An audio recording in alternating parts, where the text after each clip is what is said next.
सरगुजा के जम्मू निवासी मल्ला जोहार, मां कुंदरगढ़ी, महामाया माई और देवगढ़ महादेव की इस पावन धरती पर आप सभी के दर्शन का सौभाग्य मिला और मैं जानता हूं इस क्षेत्र में कई बार आया हूं। सुबह के समय इतनी बड़ी रैली करना और इतनी बड़ी तादाद में लोगों का आना, ये अपने आप में मेरे मन को, हृदय को छू देने वाली घटना है। मैं आपका सर झुका करके जितना धन्यवाद करूं, जितना आभार व्यक्त करूं, वो कम है। मैं पीछे देख रहा हूं, ये पंडाल कम पड़ गया है, भीड़ पीछे आ ही रही है, अभी भी आ रही है। क्या कमाल कर दिया है आज आप लोगों ने।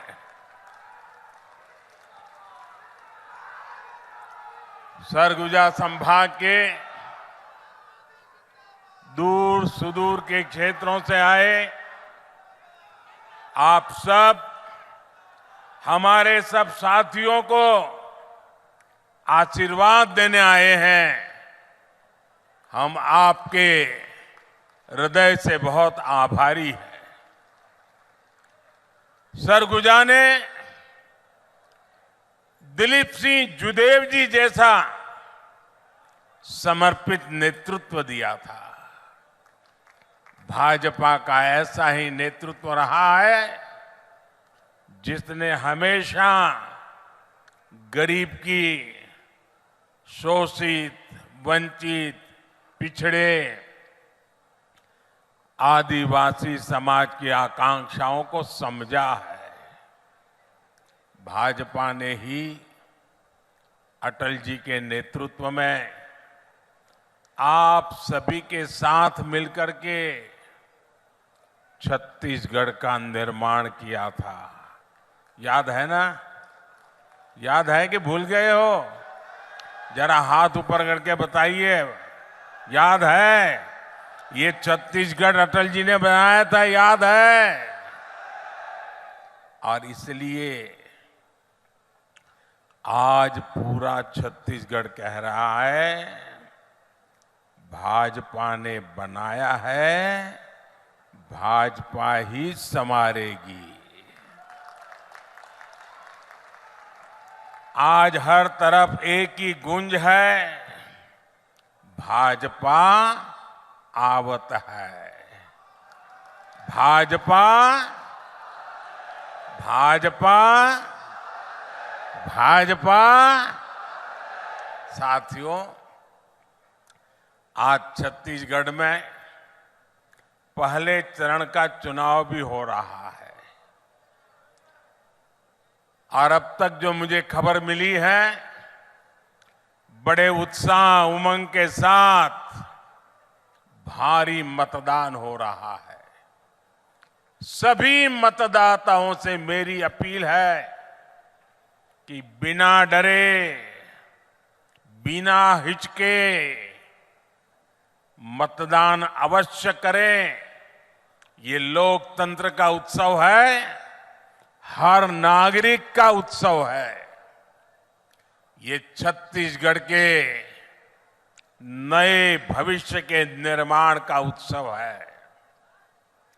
इसलिए ज्यादा से ज्यादा संख्या में वोट डालकर आपको छत्तीसगढ़ में एक मजबूत सरकार बनानी है।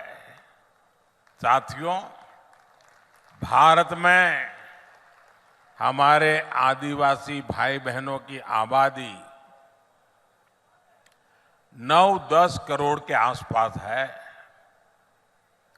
लेकिन आजादी के बाद दशकों तक कांग्रेस के लिए आदिवासियों का कोई वजूद ही नहीं था। उन्हें उनके नसीब पे छोड़ दिया था। कांग्रेस ने कभी आपकी चिंता नहीं की, आपके बच्चों के बारे में नहीं सोचा, जबकि भाजपा ने हमेशा आदिवासी कल्याण को सर्वोच्च प्राथमिकता दी है।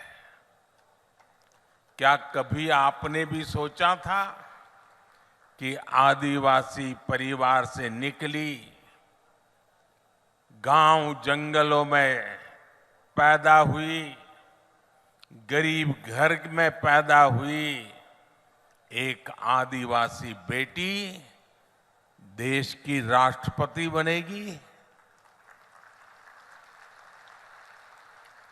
आपको गर्व हो रहा है कि नहीं हो रहा है? हर किसी को गर्व हो रहा है कि नहीं हो रहा है? कांग्रेस ने उन्हें रोकने की, उनके अपमान की इतनी कोशिश की आप कल्पना नहीं कर सकते हैं। लेकिन आदिवासी समाज की बहनों को ये सम्मान भाजपा ने ही दिया है। साथियों, जब केंद्र में कांग्रेस की सरकार थी तो उसे लगता था कि आदिवासियों के लिए पैसे खर्च करना मतलब गड्ढे में पैसे डालना, बर्बाद करना, यही उनकी सोच थी।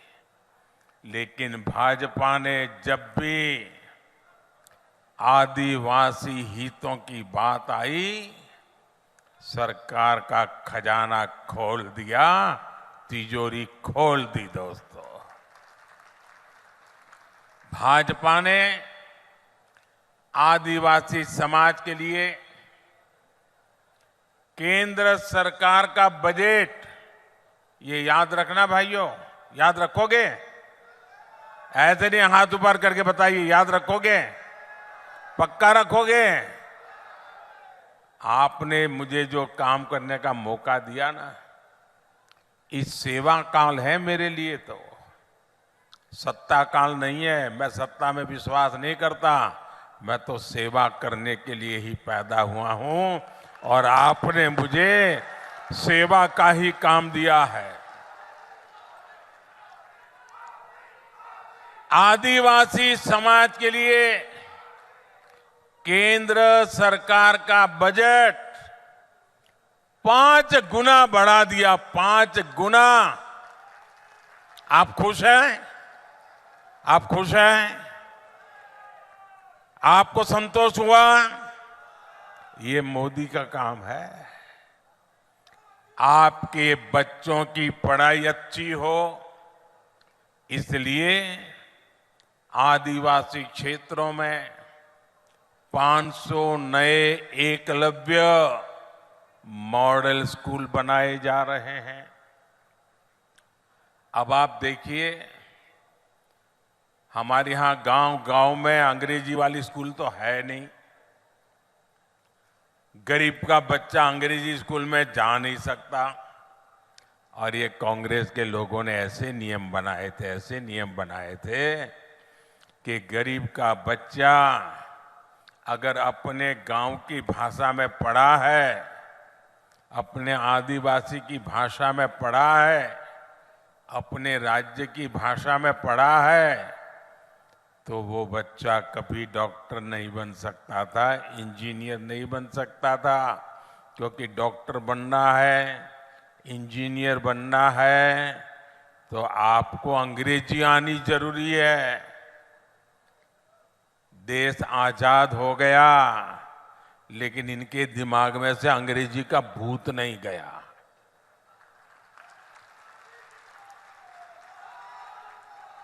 मुझे बताइए भाई, आप किसी डॉक्टर के पास जाते हो आपके पेट में दर्द हो रहा है, सर पे दर्द हो रहा है, सीने में दर्द हो रहा है, पाँव में दर्द हो रहा है, तो क्या डॉक्टर आपको अंग्रेजी में पूछता है क्या? आपकी भाषा में पूछता है कि नहीं पूछता है? आप अपनी भाषा में बताते हैं तो वो समझता है कि नहीं समझता है? तो फिर डॉक्टर बनने के लिए अंग्रेजी जरूरी है क्या? इंजीनियर बनने के लिए अंग्रेजी जरूरी है क्या? ये मोदी है जिसको आपकी तकलीफ का पता है, और इसलिए मैंने तय किया अब गरीब माँ का बच्चा भी डॉक्टर बनेगा, इंजीनियर बनेगा। जिस भाषा में वो पढ़ता है उसी भाषा में डॉक्टर बनेगा, उसी भाषा में इंजीनियर बनेगा। पिछले 9 वर्षों में भाजपा सरकार आदिवासी परिवारों को लाखों नए पट्टे दे चुकी है। 9 साल पहले तक जहां 23,000 सामुदायिक पट्टे दिए गए थे, सामुदायिक पट्टे, वहीं हमने 80,000 से अधिक नए सामुदायिक पट्टे दिए हैं। और इसीलिए हर छत्तीसगढ़ी एक ही बात कहता है, भाजपा आवत है, भाजपा, भाजपा। इसलिए सरगुजा ने भी हुंकार भरी है, अब की बार, अब की बार, अब की बार। मेरे परिवारजनों, कांग्रेस की एक और बड़ी नाकामी भी रही है। जब जब कांग्रेस सरकार में आती है तब तब देश में आतंकवादियों और नक्सलियों के हौसले बढ़ जाते हैं। जहां भी देखो इधर कभी बम फूटने की खबर आती है, कभी उधर बम फूटने की खबर आती है, कभी यहां मार दिया काट दिया की खबर आती है, कभी यहां मार दिया काट दिया की खबर आती थी। जिस जिस राज्य में कांग्रेस सत्ता में होती है वहां अपराध का, लूटपाट का राज ही चलता है। कांग्रेस सरकार नक्सल हिंसा को काबू करने में असफल रही है। बीते कुछ समय में भाजपा के अनेक कार्यकर्ताओं को हमसे छीना गया है। अभी भी कुछ दिन पहले हमारे एक साथी को गोली मार करके उसकी जीवन तबाह कर दिया। इसलिए भाइयों बहनों, क्या ये बम बंदूक के साए में जीना है क्या? ये बम बंदूक के साए में जीना है क्या? कितना ही पैसा क्यों न हो, बेटा शाम को घर न लौटे और बेटे की लाश घर पे आए, उन पैसों का क्या करेंगे हम लोग? और इसलिए भाइयों बहनों, हर किसी की सुरक्षा बहुत जरूरी है, और इसलिए कांग्रेस को हटाना उतना ही जरूरी है। हटाओगे? बिल्कुल साफ कर दोगे? हर कोने में से हटाओगे? हर पोलिंग बूथ में से हटाओगे? पक्का हटाओगे? जरा पीछे वाले हाथ ऊपर करके बताइए, हटाओगे? हर पोलिंग बूथ में से हटाओगे? यहां सरगुजा संभाग में कानून व्यवस्था की क्या स्थिति है, ये आप अच्छी तरह जानते हैं। कांग्रेस सरकार में सरगुजा क्षेत्र में मानव तस्करी और नशे का कारोबार बेतहाशा बढ़ गया है। यहां बहनों बेटियों को अपराधी निशाना बना रहे हैं।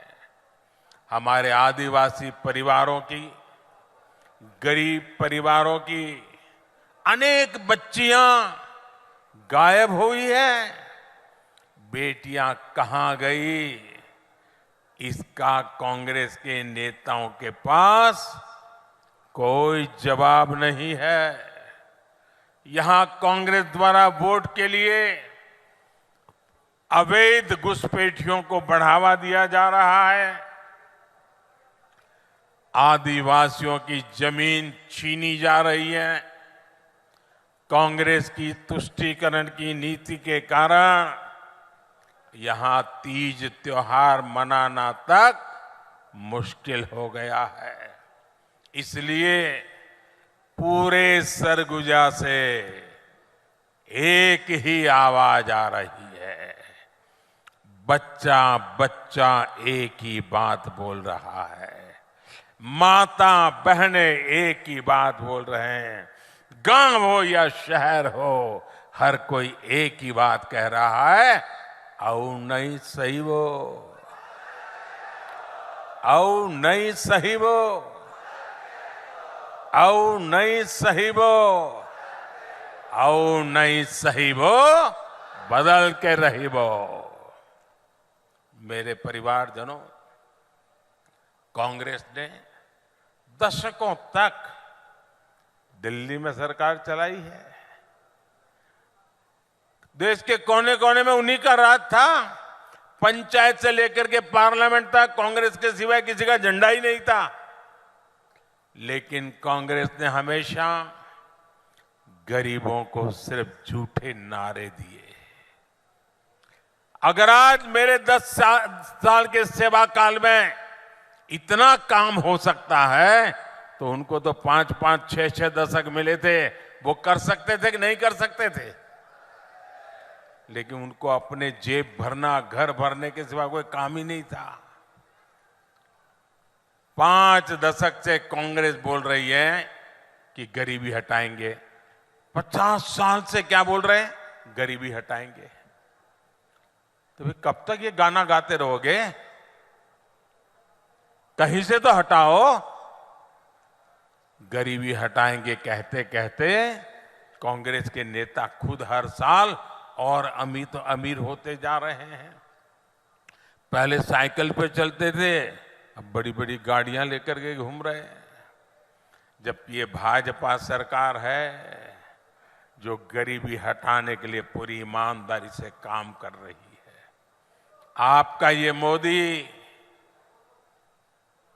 गरीबी से ही निकल करके आया है। एक गरीब के बेटे को आपने यहां तक पहुंचाया है। मैं गरीब का दर्द भली भांति समझ सकता हूं, क्योंकि मैंने गरीबी को जिया है। मैंने गरीबी को भाषण में नहीं सुना है, अखबार में नहीं पढ़ा है, किताबों में नहीं पढ़ा है। मैं गरीबी झेल करके आया हूं।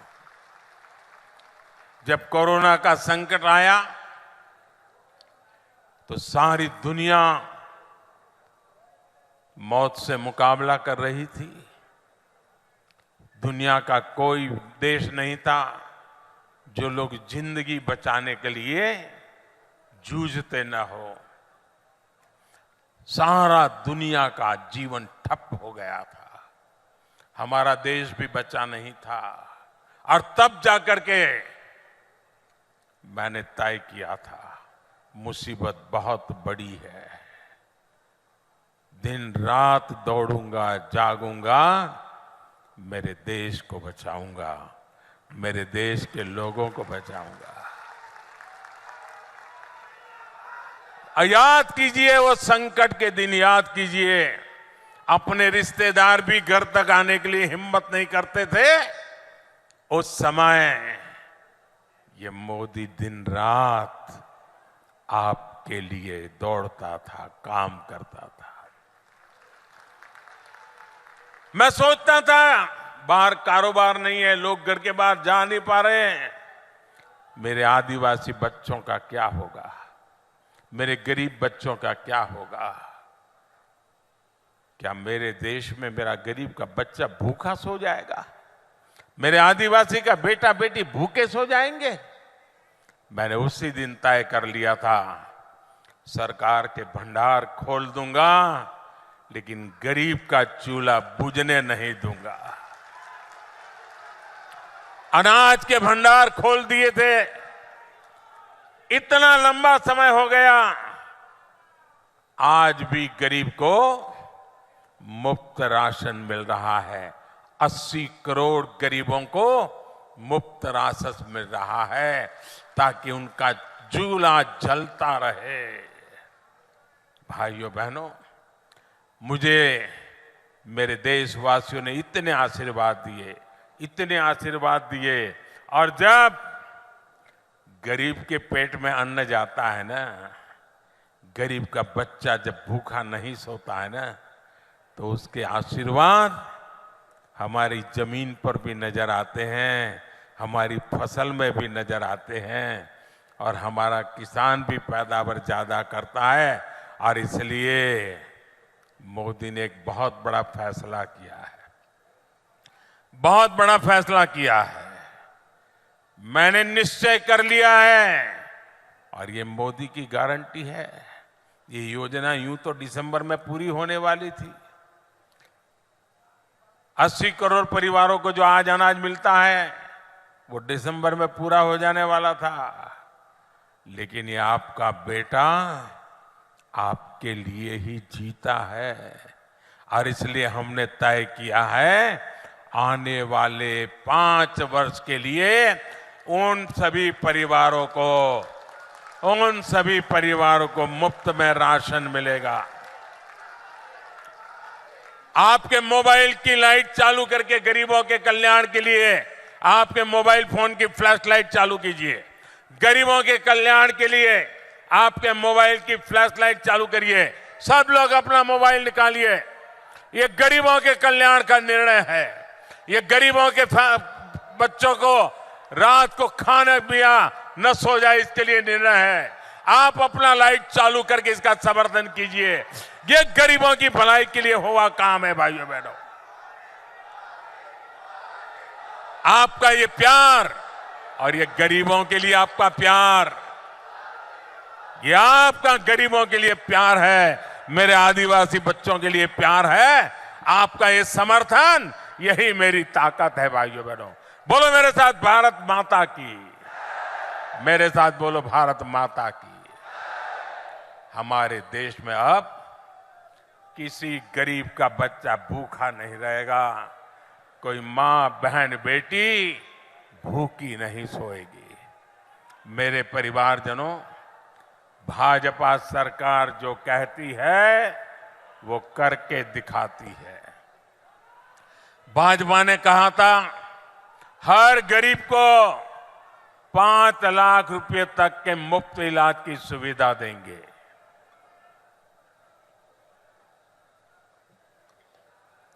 भाजपा ने कहा था हर घर में शौचालय बनाएंगे। भाजपा ने कहा था हर गरीब के घर में उज्ज्वला का गैस कनेक्शन देंगे। भाजपा ने कहा था महिला आरक्षण का कानून बनाकर दिखाएंगे। भाजपा ने कहा था 3 तलाक के खिलाफ कानून बनाएंगे। हमने ये सारी गारंटी पूरी कर दी भाई, सारी गारंटी पूरी किया कि नहीं किया? किया कि नहीं किया? यही तो मोदी की गारंटी होती है। और भाजपा ने कहा था अयोध्या में भव्य राम मंदिर बनवाएंगे।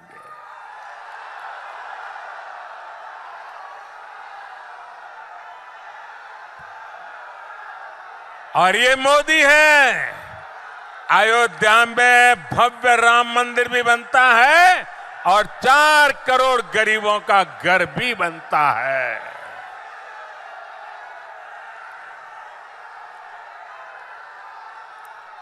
प्रभु श्री राम के ननिहाल,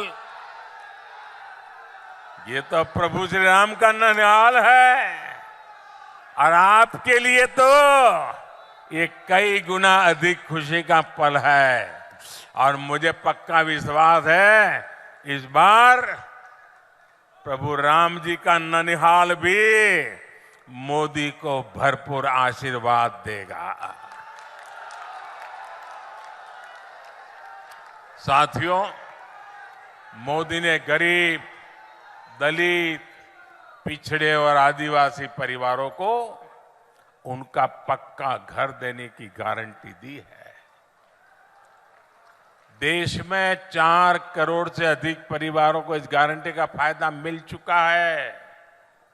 लेकिन छत्तीसगढ़ में कांग्रेस की सरकार गरीबों को पक्के घर नहीं मिलने दे रही है। मैं जोर लगाता रहा, समझाता रहा, लेकिन वो नहीं किया। अब मैं आपको कहता हूं कि अब कांग्रेस की विदाई पक्की है, आपका घर भी पक्का है। आपके पास अभी तक पक्का आवास नहीं है, आप लिख लीजिए मोदी की गारंटी। यहां भाजपा सरकार बनते ही फिर से मेरा काम शुरू हो जाएगा, आपको पक्का घर दे करके रहने वाला। और यही तो मोदी की गारंटी है।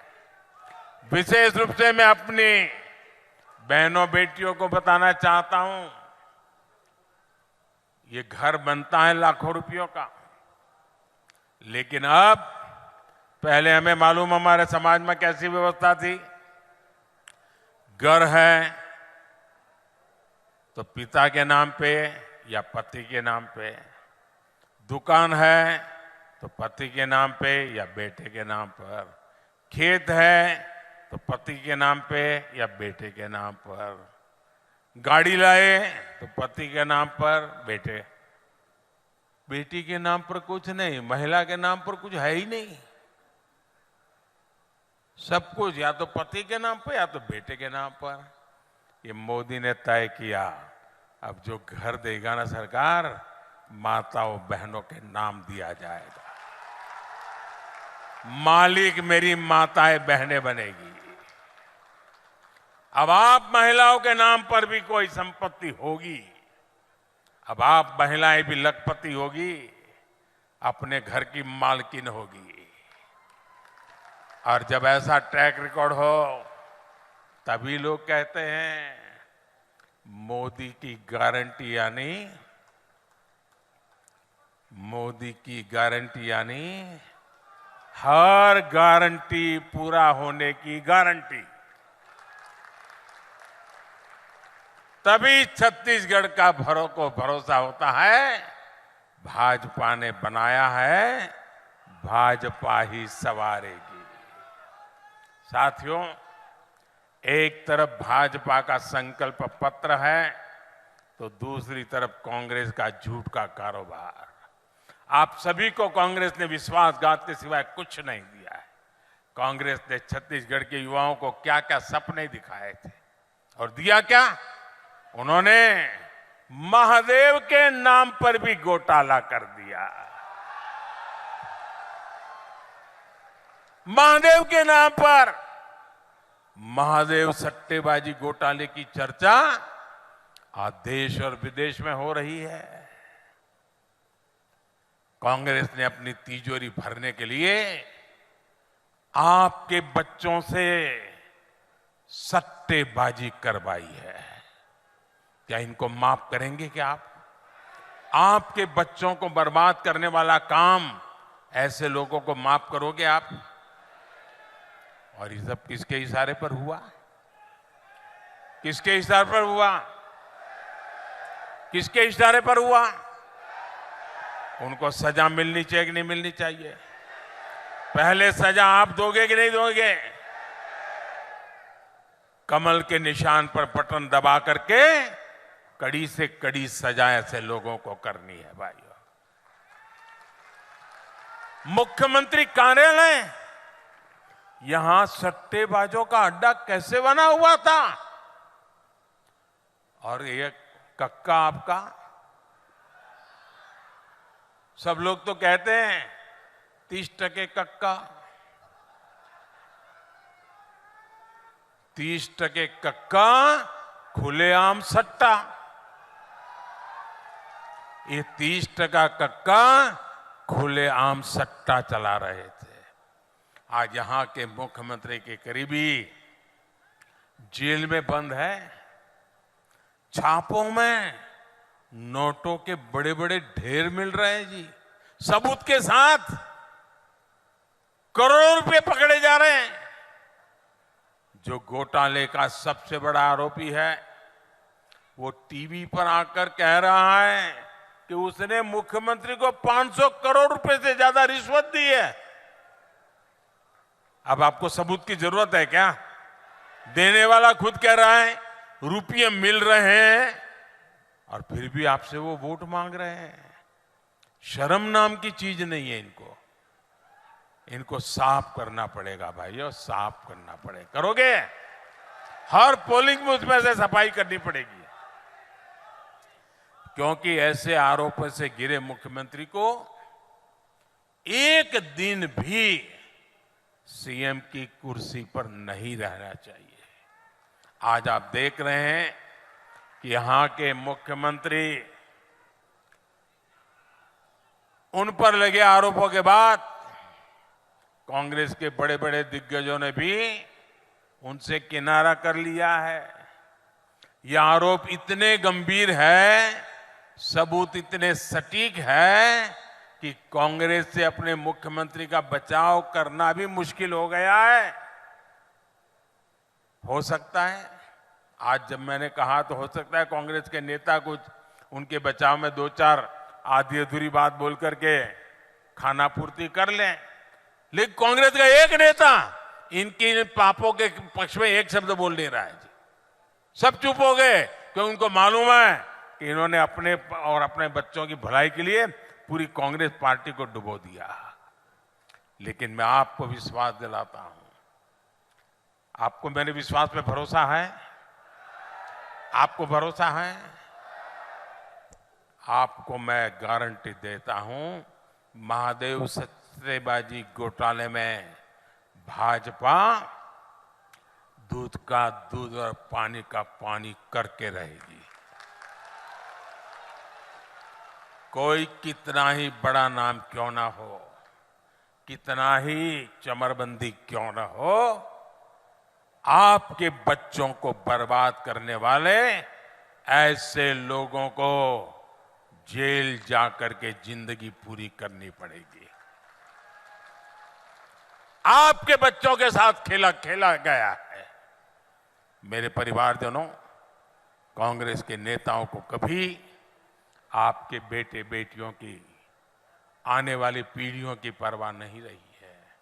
कांग्रेस के नेताओं ने आपके बच्चों को नौकरी देने का भी वादा किया था, लेकिन पीएससी की भर्तियों में कांग्रेस के नेताओं ने अपने बच्चों को भर्ती कर लिया। आपके बच्चे बेरोजगार रहे, इससे कांग्रेस को कोई फर्क नहीं पड़ता। और मुझे तो यहां सरकारी कर्मचारियों की भी परेशानी पता चलती रही। यहां कांग्रेस ने ट्रांसफर पोस्टिंग के नाम पर एक बहुत बड़ा उद्योग तैयार किया है, सरकारी कर्मचारियों को परेशान किया है। आज आप सब परेशान हैं और कांग्रेस के नेताओं की तिजोरी भरती जा रही है। क्या इसलिए छत्तीसगढ़ में कहा जाता है? यही काम चर्चा है। हर कोई कहता है, कोई भी सरकारी दफ्तर से बाहर निकलता है पूछेगा तो यही कहता है 30% कक्का तो आपका काम पक्का।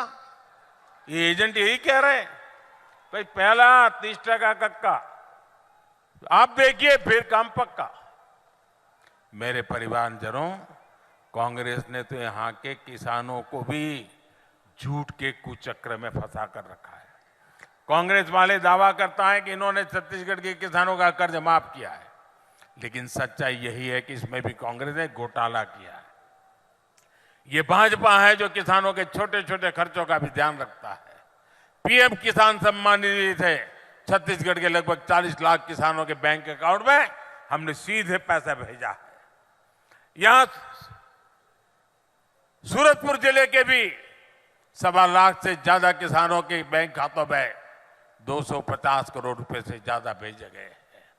साथियों, छत्तीसगढ़ के धान किसानों को कांग्रेस ने हमेशा झूठी कहा है। यहां के धान किसानों से पूरा धान केंद्र की भाजपा सरकार ही खरीदती है।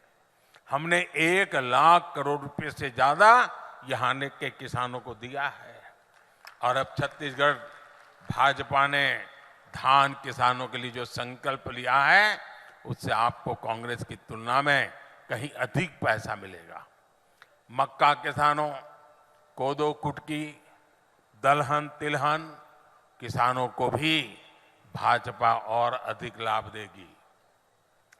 तेंदुपत्ता संग्राहकों के साथ भी तो कांग्रेस ने धोखा ही किया है। छत्तीसगढ़ की नई भाजपा सरकार अधिक से अधिक तेंदुपत्ता खरीदने वाली है, अधिक दाम भी देगी और उन्हें ज्यादा बोनस भी देगी।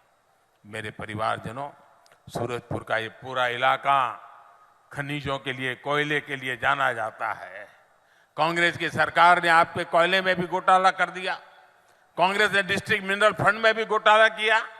खनिज का जो पैसा आपको मिल रहा था वो पैसे भी कांग्रेस ने चुरा लिया।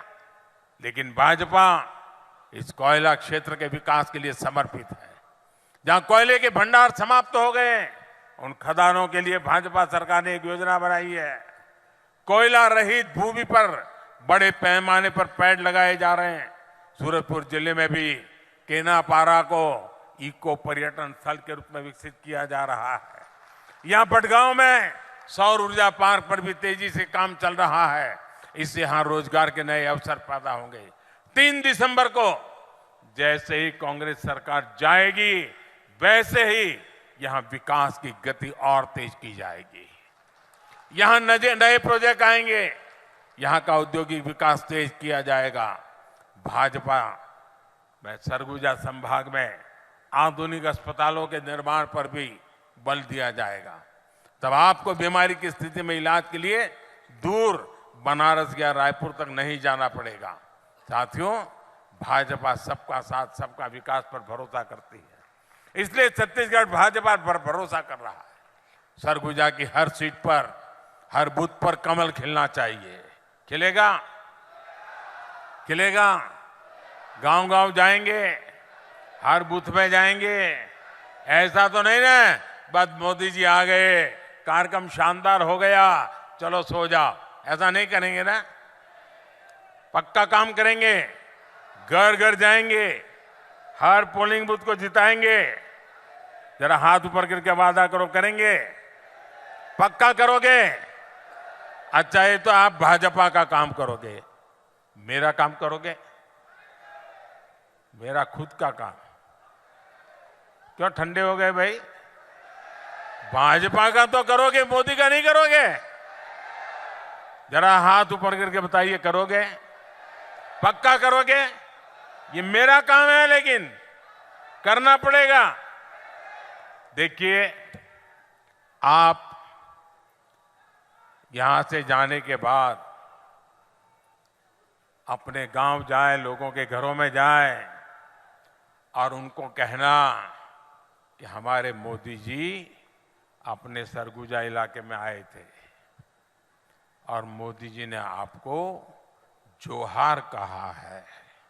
इतना कह देंगे, हर किसी को कह देंगे, मेरी इतनी बात पहुंचा देंगे, मोदी जी आए थे, आपको जोहार कहा है, कह देंगे। देखिए, चुनाव तो आप जीतने वाले हैं। मैं यहां आप चुनाव प्रचार करने नहीं आया हूं। मैं तो यहां आपको 3 दिसंबर को चुनाव नतीजे के बाद भाजपा सरकार बनेगी, मुख्यमंत्री का शपथ का निमंत्रण देने आया हूं। भाजपा सरकार के शपथ समारोह का निमंत्रण देने आया हूं। आप सबको आना है, आओगे ना? अपने बूथ में कमल लाना है और फिर वहां आना है।